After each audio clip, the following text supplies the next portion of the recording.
আসসালামু আলাইকুম, সবাই কেমন আছেন? দেখেন, আমার মেয়েদের আবদার ড্রাগন খাবে। আসলে কিন্তু ড্রাগনটা সেই খাইতে আমার কাছে তেমনটাও ভালো লাগে না, কিন্তু দেখতেই কত সুন্দর দেখে, কিন্তু খাইতে অতটা আমার কাছে ভালো লাগে না। এখন আমার ছোট মেয়ের বায়না ড্রাগন খাবে, কিন্তু আনলে নিয়ে আসি যখন, তখন ওটা দেখতে সুন্দর যে খাবো কত সুন্দর, কিন্তু যখন নিয়ে আসি তখন আর খাইতে চায় না। এত টকটকা মা, আমাকে খুব ভালো লাগছে। তোমাকে খুব ভালো লাগে? হ্যাঁ, ড্রাগন ফল এর কালার দেখলে না আমার মনটা খালি খাইতে খাইতে ইচ্ছা হয়। খাইতে খাইতে ইচ্ছা হয়। ড্রাগন দেখছো?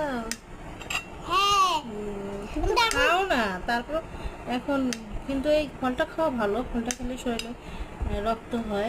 রক্ত হয় বেশি। হুম, আমার কাছে কেমন হলো কি রে, ড্রাগন ফলে ছিল রক্ত হয়, ড্রাগন ফল খাইলো মনে করলাম এই, আমি এটা কিনছি নিয়ে এসেছি। আমি কি বলবো, আমার মেয়ের কথা শুনেন, ওর ইচ্ছা হলো আমি খাবো, তাই খেয়েছি, নিয়ে আসছি।